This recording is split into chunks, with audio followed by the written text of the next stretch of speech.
Finland के दारुल हुकूमत Helsinki में ये वो मरकज़ी इलाका है जहाँ इस वक्त मैं मौजूद हूँ। ये फरवरी के दिन हैं और बताया ये जा रहा है कि यहाँ पर पिछले तकरीबन 30-35 बरस से रिकॉर्ड टूटा है इस मरतबा बर्फ़बारी का। अगरचे इस वक्त जिस वक्त मैं आपसे गुफ्तगू कर रहा हूँ तकरीबन -6 या 7 डिग्री के करीब टेम्परेचर है, लेकिन ज़िंदगी रवां दवां है। ये मुल्क अल्लाह ताला के बनाए हुए उन खूबसूरत मुल्कों में से हैं जहाँ पर इंसान वाकई ही परवरदिगार की हिकमत के करिश्मे देखता है। मैं इस वक्त जिस जगह पे खड़ा हूँ मेरे पस मंज़र में यहाँ का एक बहुत बड़ा मॉन्यूमेंट जिसे सयाह ख़ास तौर पर देखने के लिए आते हैं, तोमियो किर्को ये चर्च है। बहुत कदीम चर्च है। जब ये बना होगा बताया जाता है कि उस वक्त शायद ये बहुत छोटा था, चर्च था लकड़ी का या ईंटों का, लेकिन अब ये बहुत बड़े मॉन्यूमेंट्स में शुमार होता है। सारी इमारत सफ़ेद चर्च की है। फ़िनलैंड में कैथोलिक मज़हब के लोग रहते हैं ज़्यादातर।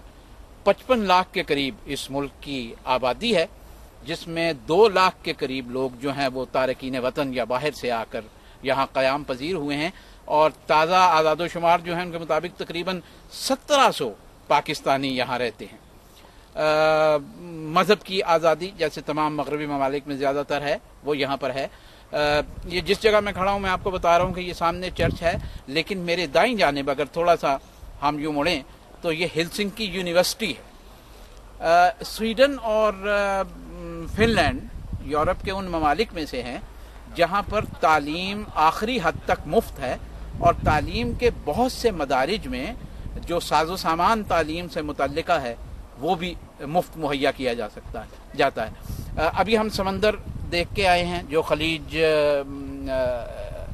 यहाँ की है सबसे बड़ी और जहाँ से यूरोप के तमाम जहाज़ यहाँ पे आते हैं। ये मेरे बाईं जानिब यहाँ के वज़ीर आज़म का दफ्तर है। फ़िनलैंड उन ममालिक में से है जहाँ के एक माजी के सदर को नोबेल इनाम भी मिल चुका हुआ है। यूँ एक पुरअमन मुल्क है और पर कैपिटा इनकम भी इसकी यूरोप के ममालिक में बहुत ज़्यादा है। तालीम यहाँ का एक ख़ास उनसर है।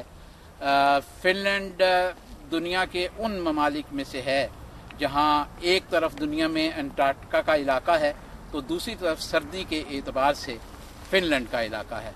अल्लाह ताला ने जिन ममालिक को अपनी नेमतों से नवाजा है, खूबसूरती से नवाजा है, फ़िनलैंड उन ममालिक में से एक है। आप जब भी यूरोप आएँ और अगर फ़िनलैंड आएँ तो ज़रूर इस मुल्क को देखिए। आपको यकीनन इसमें वो बहुत सी चीज़ें मिलेंगी जो तरक्की याफ्ता ममालिक के हिसाब से यहाँ का मान है।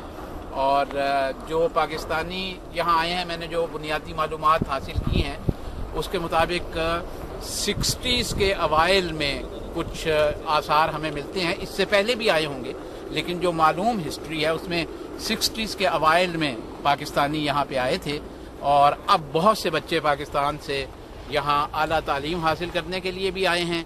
और इसी तरह जो पाकिस्तानी 1700 जिनकी तादाद अब बताई जा रही है, जो पहले 600-700 थी, वो अब यहाँ की इकॉनमी में भी बहुत बड़ा पार्ट प्ले कर रहे हैं।